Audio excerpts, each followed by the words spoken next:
DJMA, baka pwede mo naman kaming tulungan kasi nagkaroon kami ng violation, which is nakita namin dun sa notification na reuse content daw yung mga videos na ina-upload namin. So ito guys ay ilan sa mga comment na nababasa ko sa mga videos ko, and unfortunately guys, ilan ito sa mga sakit ng ibang content creators na nagsisimula pa lang dito sa YouTube, no? So bago sila mag-upload ng video, hindi marunong magbasa ng policies ng YouTube, ano ba yung pwede sa hindi pwede. So dito guys, para kahit paano mabawasan yung mga kaibigan natin na content creators na nagkakaroon ng violation dito sa YouTube, especially dun sa mga nagkakaroon ng reuse content, ay dito guys i-discuss natin kung ano nga ba yung nakapaloob dun sa tinatawag natin na reuse content, paano siya pwede maiwasan, or ano ba yung mga ways para magkaroon kayo ng reuse content violation na tinatawag, para kahit paano guys in the future is maiwasan nyo na siya at hindi na kayo magkaroon ng ganong violation.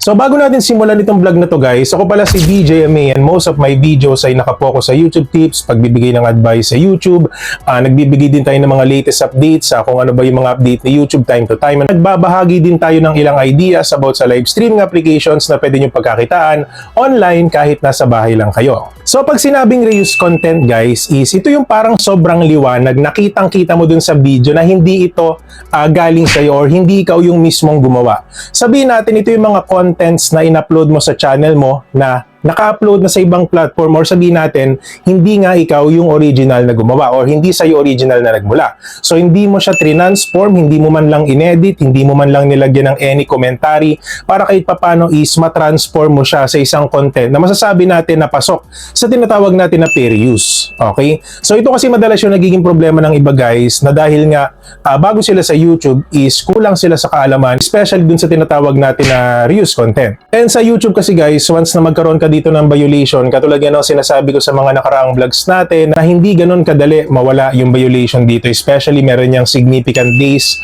or significant suspension na ipinapataw doon sa isang channel, or worse is sabihin natin na mas malala pa, yung iba is nade-demonetize or nawawala sila doon sa tinatawag natin na monetization or YouTube Partner Program. Ngayon, magbibigay tayo ng ilang example na kung saan kung ito yung mga videos or kind of contents na ina-upload nyo sa channel nyo is maaari kayo magkaroon ng tinatawag na reuse content violation, or sabihin natin ng reuse content. So yung pag-compile ng mga movie clips or sabihin natin ng short clips sa ibang platform or sabihin natin sa mga movies is may ko-consider ni YouTube na reuse content yon, especially kung hindi nyo naman talaga na-transform or hindi nyo nalagyan ng any commentary like voice record, di ba? Kasi sa YouTube guys, once na ma-detect ni YouTube yung part ng video nyo na kung saan is alam niya na in-upload na ng isang content creator, or kumbaga hindi kayo license gamitin, is automatically guys, yung video na yon is magkakaroon siya ng reuse content, or sabihin natin reuse content violation.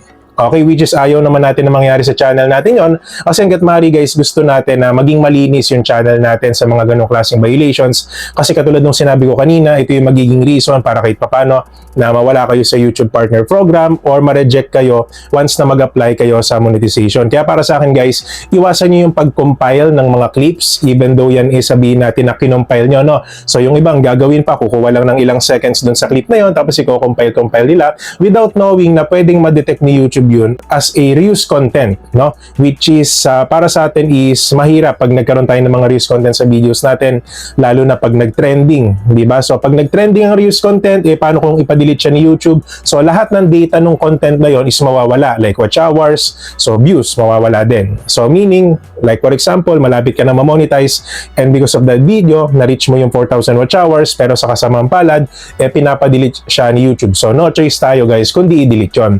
Kaya ang sa akin guys, hanggat maaari, magsimula tayo ng tama, no? Magbasa kayo ng rules para kahit papano yung effort nyo dito sa YouTube, lalo na sa paggawa ng videos, ay hindi masayang. Mahilig ka ba maglaro ng mga games like ML, Honor of Kings? So guys, meron akong ipapakilala sa inyo na recharging platform na kung saan makakamura kayo dun sa mga diamonds or tokens na bibilhin nyo. Which is guys, ito yung tinatawag natin na CocoDP.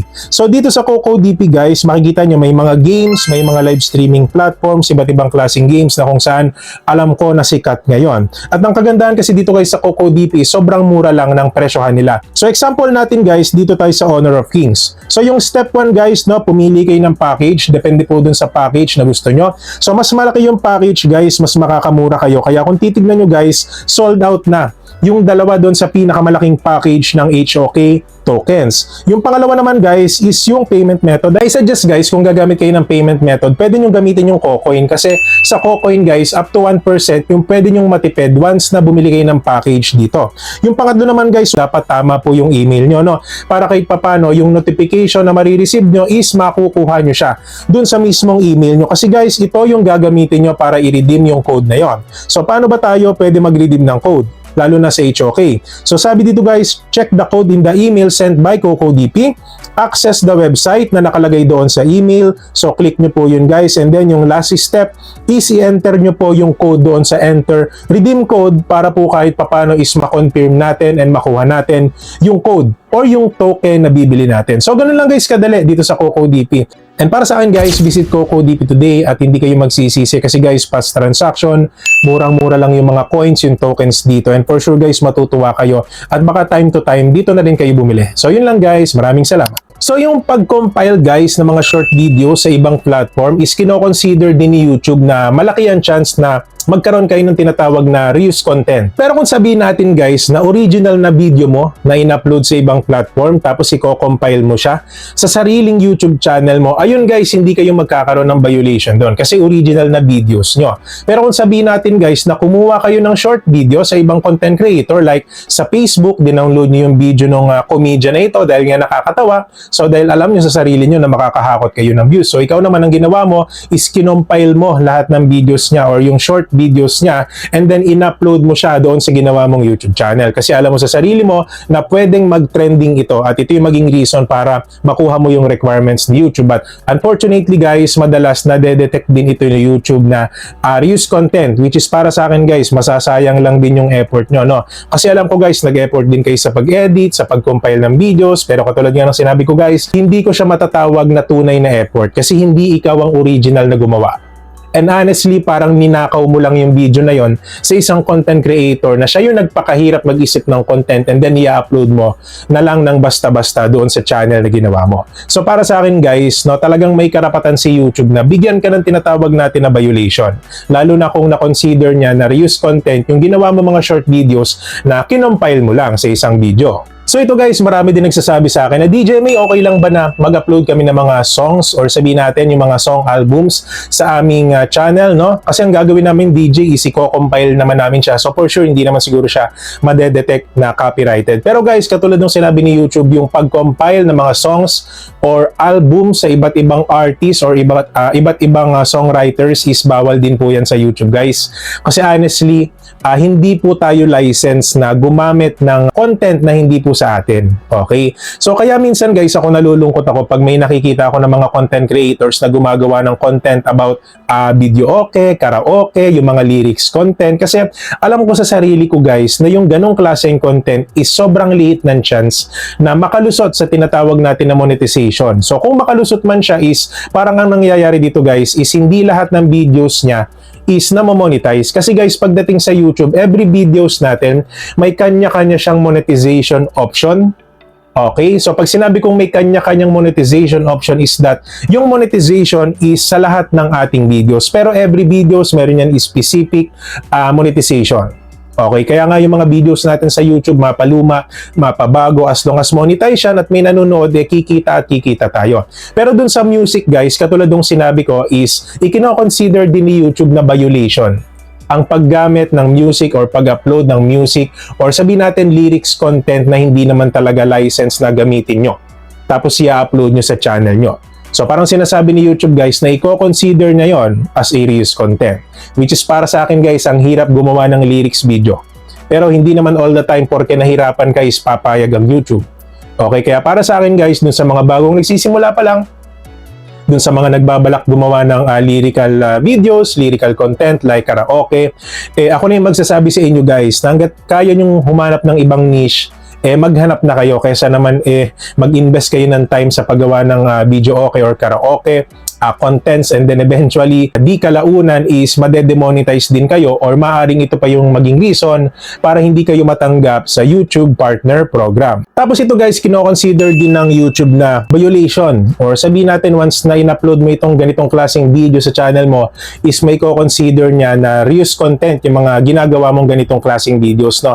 Like for example guys, meron kang isang content creator na pinapalo at natutuwa ka dun sa mga videos niya, and eventually guys, paulit-ulit mo na ginagamit yung videos niya doon sa channel mo. So parang sinasabi ni YouTube guys na yung paulit-ulit na paggamit sa video ng isang content creator without proper editing, without proper commentary, or sabihin natin talagang in-upload mo lang siya doon sa channel mo, hindi mo siya tinatransform or hindi mo man lang ine-edit ng maayos para kahit papano ma-consider siya na new content para sa channel mo. So yun guys, para kay YouTube is kino-consider niya rin na reuse content yung mga ganong klaseng videos. Kasi para sa akin guys, kung gusto nyo gumawa ng contents, lalo na kayo man ay nagbabalak humiram ng content na hindi naman talaga sa inyo, is pag-aralan nyo yung editing. Pag-aralan nyo yung rules about dun sa tinatawag natin na fair use. Kasi dyan guys papasok yung legality ng paggamit ng content na kahit sabihin natin na hindi sa'yo, pero dahil naman na-transform mo siya into a new content, like for example, reaction video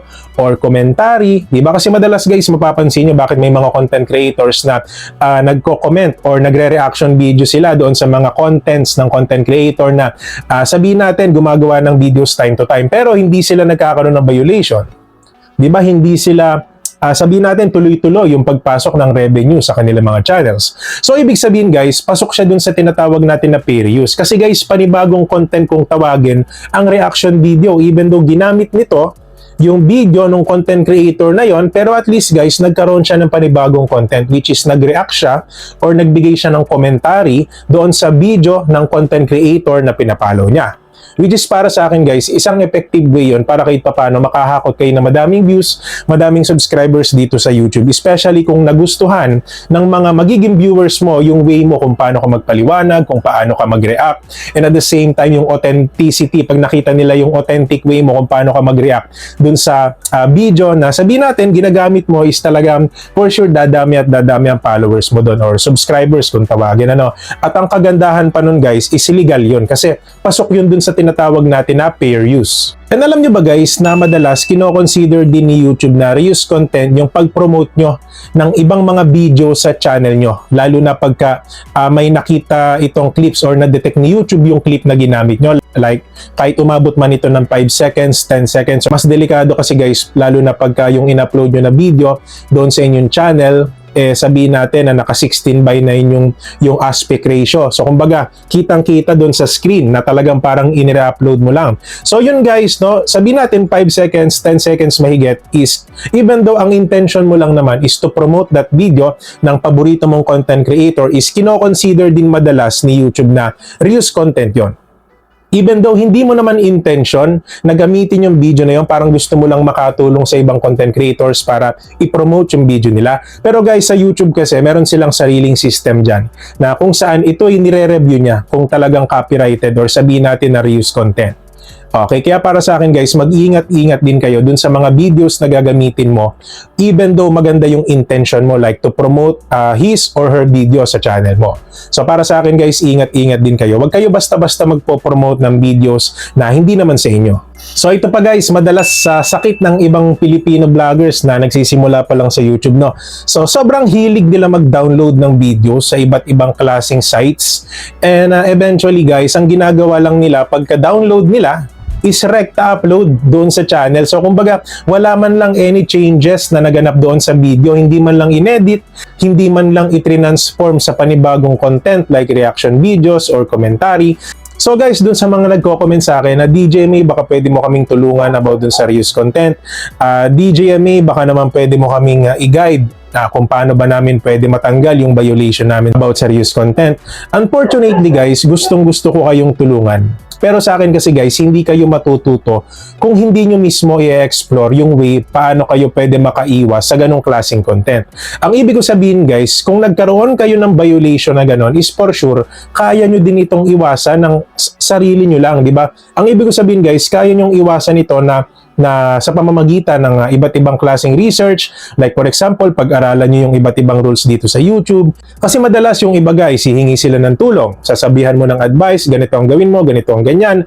And after ilang oras, ilang days, hindi rin naman makikinig. Uulit na naman dun sa ganong klaseng sistema nila, and then pag nagkaroon ng violation, sa'yo lalapit. Which is real talk to guys, no? So dun sa mga matatamaan ng ating vlog about this guys, pasensya na kayo. Pero ito yung katotohanan. Ang daming content creators na bago dito sa YouTube na ang titigas ng ulo, no? Sinabihan mo na bawal ng ganong content, bawal yung ganong klaseng content, itutuloy pa rin. Diba, magtatanong about doon sa green screen, like for example, kukuha sila ng video na hindi sa kanila, ipapatong lang nila yung mukha nila doon sa green screen. Madalas yan guys sa Reels. No, ipapatong lang yung muka. Kung hindi man ipapatong, maglalagay ng 5 to 10 seconds na yung mukha nila, tapos gaganon. O, di ba? Alam niyo yan, di ba? Gumaganon yung iba. Tapos, magtataka sila kung bakit sila magkakaroon ng violation. Which is para sa akin guys, alam na nila yon, kumbaga parang nagmamaang-maangan lang sila na hindi nila alam, kesyo ganito, ganyan. Kasi matitigas na ang ulo. Ngayon, pag nagkaroon ng violation, lalapit sa atin. Lalapit sa mga content creators, nagbabakasakali na baka tulungan. Which is guys, yun naman talaga yung goal namin dito sa YouTube. Pero sa amin kasi guys, no, hanggat maaari, prevention. Pag sinabing prevention is yung tulong na pinoprovide namin sa inyo is para hindi nyo na sila gawin or hindi nyo na ito gawin. Kasi guys, parang bago pa man kayo magkaroon ng violation, nandito na kami na nagbibigay kami ng warning sa inyo. O, nabawal yung ganito, nabawal yung ganyan. Tapos yung iba naman, dahil nga matigas ang ulo, sinabihan mo na gagawin pa rin. And then, ang nakakasama pa kasi ng loob guys, no, sinabihan mo na't lahat, sa amin palalapit. So parang nagkulang kami ng advice sa kanila. Which is para sa amin guys, masakit sa amin yun. So parang ang nangyayari dito guys, nagkukulang kami ng advice. Hindi ba namin alam kung kulang ba kami ng paalala sa inyo? Or baka talagang matitigas lang yung ulo ng ibang content creators. Kaya para sa akin guys, no, bago pa man kayo humantong sa ganong klaseng pangyayari, or sabihin natin bago pa kayo magsisi sa huli, is para sa akin guys, makinig kayo mabuti dun sa mga advice ng content creators. Lalo na yung gumagawa ng content about reuse content. Kasi dito guys, malalaman nyo kung ano yung mga pwede at hindi pwede sa YouTube. Which is katulad ng vlog natin ngayon na mine-mention ko na guys, almost lahat ng hindi pwede sa YouTube guys para maiwasan nyo na. Tapos ito pa guys, para sa akin, kaya kino-consider ito ni YouTube na reuse content is ito yung mga contents guys na nagte-trending time to time. Okay, so pag sinasabi kong nagte-trending is kung ano yung mga videos na alam natin na nagba-viral sa panahon ngayon. Like for example, sa panahon ngayon, sino ba yung trending? Si Neneng B. Sino pa ba? Like for example, yung road rage, yung mga bagay na sumikat na balita ngayong buwan na ito. So, ang intention kasi natin dito guys, dalawa lang naman. Yung una, it's either makakuha ng madaming views. Yung pangalawa is maalagaan natin yung channel. Kaya yung iba guys nagtatanong sa akin, like for example, DJ May, bakit hindi mo subukan mag-upload ng shorts? At alam naman namin na expert ka sa ganyan. Kasi ang daming ways para makakuha ka ng subscribers Sobrang daming ways para makakuha ka ng views. Pero napapansin namin bakit puro long form videos lang yung ina-upload mo. Wala kang shorts. Ito guys, paniniwala ko lang. Yung level kasi ng channel natin guys, hindi man siya ganun kadami ang subscribers or hindi man ganun pa kadami yung views natin. Ang inaalagaan ko na kasi guys sa channel ko is yung tinatawag natin na channel brand. Okay? So pag sinabing channel branding, ito yung content na dun ka nakilala. Diba? So parang ganito guys, hindi ko iniisip kung tumaas yung views ko sa ganitong content or alam mo yun, hayok na hayok ako sa views. So hindi ganun si DJME guys. Kumbaga ang sa akin is mapangalagaan ko yung branding ko, kung saan nyo ako nakilala, kung ano ba yung ginagawa natin dito sa YouTube. Kasi guys, naniniwala ko na every content creators, may kanya-kanya tayong goal dito sa YouTube, di ba? So alam ko yung mga bago ang goal nyo ngayon, maabot nyo yung requirements ni YouTube, mapataas nyo yung subscribers nyo, mapataas nyo yung views ng inyong mga videos. Pero guys, alam ko, darating yung time na marirealize nyo yung sinasabi ko na parang tama yung sinasabi ni DJ na it's not all about the views, hindi lang naman ito about sa revenue. So kung paano mo iba-brand yung sarili mo, di ba? So like for example, pumunta ka sa isang channel. So makikita mo agad, so parang makikilala mo agad kung about saan yung niche niya. So yun yung tinatawag natin na channel branding. Pero kung sabihin natin na ikaw yung content creator nang gusto mo lang itumaas ang views, sabihin natin ang taas nga ng subscribers mo, ang taas naman ng views mo, pero wala naman talagang nakakakilala sa'yo, di wala din. Kumbaga ang pinakang naging goal mo lang sa YouTube is kumita and then tumaas yung views. which is pabor sa inyo kasi alam ko naman guys, yung iba sa atin is yun lang naman talaga yung goal sa social media, di ba? Kumita, makilala, tumaas ang views. Pero guys, yung sabihin natin na makilala sa sarili mong brand, so tingin ko yun yung pwedeng maging kulang sa inyo kung ang pinakang target nyo lang dito sa YouTube ay kumita at tumaas ang views. Diba? Kaya mapapansin nyo guys, ang daming mga shorts creator na ang daming subscribers. Nag-upload sila ng mga shorts na hindi naman talaga sa kanila. And then eventually, proud na proud sila. Ang dami nilang subscribers. Tapos after ilang months, magkakaroon sila ng violation. O diba? Aanhin mo ang madaming subscribers kung wala naman talagang nakakakilala sa'yo. Hindi mo pinagkakakitaan ng channel mo. At ang matindi dito is, dahil nga puro re-upload or sabihin natin, hindi naman talaga sa inyo yung videos na ina-upload nyo sa mga shorts nyo, or sabihin natin, reuse content, o edi lahat ng inyong mga paghihirap ay baliwala din. Diba? So, dito na lang ako mag-stick sa ginagawa ko. At least kahit papano, nakikilala nyo yung branding ni DJMA and at the same time, no, slowly umaangat naman yung channel natin. At mas marami pa tayong natutulungan sa ganitong klaseng niche na ginagawa ko. So, DJMA, may tanong pa kami. Ano palang mangyayari once na na-violate namin yung monetization policies? Like, for example, yun nga, madalas nga nag-upload kami ng mga reuse content or reuse short videos sa mga channel namin. So, ano kayang pwedeng mangyari sa amin sa mga monetize or hindi pa monetize? Kung sakali man guys na hindi pa kayo monetize at nag-apply kayo sa YouTube Partner Program, is sobrang laki po ng chance na hindi kayo matanggap. Or sabihin natin na ma-reject kayo or maging rejected yung application nyo pagdating sa monetization. Which is para sa akin guys, sino ba naman ang gustong ma-reject sa monetization? Di ba wala naman? Hanggat maaari gusto natin ma-monetize. And pangalawa guys, like for example, monetize ka na, ang pwede mangyari sa'yo is pwedeng mawala lahat ng access mo doon sa monetization tools ng YouTube. So in short, pwede kang ma-demonetize or ma-suspend sa YouTube Partner Program, lalo na kung yung mga content na ina-upload mo sa iyong channel, mapa shorts, mapa long form videos, ay na-detect ni YouTube na reuse content, which is yung mga nabanggit natin kanina, no? Example yan ng mga content na kino-consider ni YouTube guys na reuse contents na pwedeng makabiolate sa tinatawag natin na monetization policies. Ito pa kasi yung isang iniisip ko guys, no? Sobrang ang daming vloggers na bago dito sa YouTube na hindi pinag-aaralan yung rules, which is ito yung pinakauna na dapat natin gawin. Like for example, di ba pag titira ka sa isang lugar or sabihin natin bago ka dun sa lugar na yon, syempre inaalam mo yung rules ng lugar. Ano ba yung mga pwede, hindi pwede. So para kahit papano kung tumira ka man sa lugar na yon, is safe ka. Wala kang magiging kaaway. So walang pinagkaiba yun guys sa YouTube. So bago kayo mag-YouTube, alamin niyo yung rules. Yung mga community guidelines, okay, yung copyright rules. And by the way guys, ilalagay natin yung link ng YouTube Help, lalo na kung may katanungan pa kayo dun sa tinatawag natin na community guidelines and copyright rules. Para kahit papano kung gusto nyo talagang i-research kung ano yung mga hindi pwede dito sa YouTube, is malalaman nyo pa or mas magiging malawak yung source of information nyo. Hindi lang kay DJMA. So magiging malaking tulong siya guys para kahit papano is mas malawak or mas lumawak yung kaalaman nyo about sa rules ng YouTube, especially doon sa mga channels na monetize na or hindi pa monetize. So madami nagtatanong na, DJ, yung mga paggamit ba ng AI like yung sa boses, yung paggamit ng AI image, yung napoproduce na image ng AI sa paggawa ng content is magiging dahilan ba siya para kahit papano is ma-reuse yung content or sabihin natin na maging reuse content yung mga videos na ina-upload namin sa aming mga YouTube channel. So ito guys, sabi ng YouTube is sobrang liit ng chance na ma-reuse content yung mga videos na ginagawa nyo using AI. Okay? Lalo na at may kanya-kanya itong tinatawag na prompt at hindi naman pare-parehas yung image, yung voice commentary na napoproduce ng AI.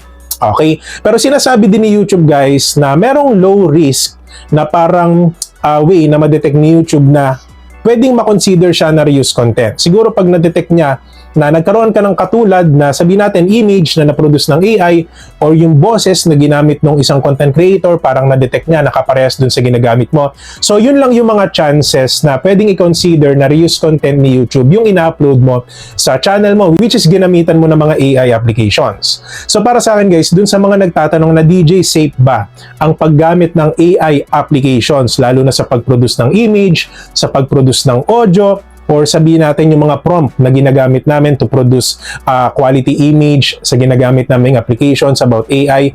So yung sagot ni YouTube dyan guys is safe naman siya. sobrang low lang ng risk or sobrang baba lang ng risk na magkaroon kayo ng violation, lalo na dun sa mga ang content ginagamitan ng AI. So yun lang naman guys, and kung sa tingin nyo nagustuhan nyo po yung vlog natin today, don't forget to subscribe our channel, DJMA, for more videos like this. At syempre guys, hindi natin kakalimutan yung malupet na shoutout, ayan yung mga viewers natin dun sa nakaraang vlog natin. Mega love shoutout guys sa mga channels na to. Ayan, hopefully guys, someday mamonetize na kayo at umangat kayo dito sa YouTube. And syempre guys, hindi natin kakalimutan yung exclusive members ng ating channel. Ayan yung ating mga channel members. Mega love shoutout po sa inyong lahat.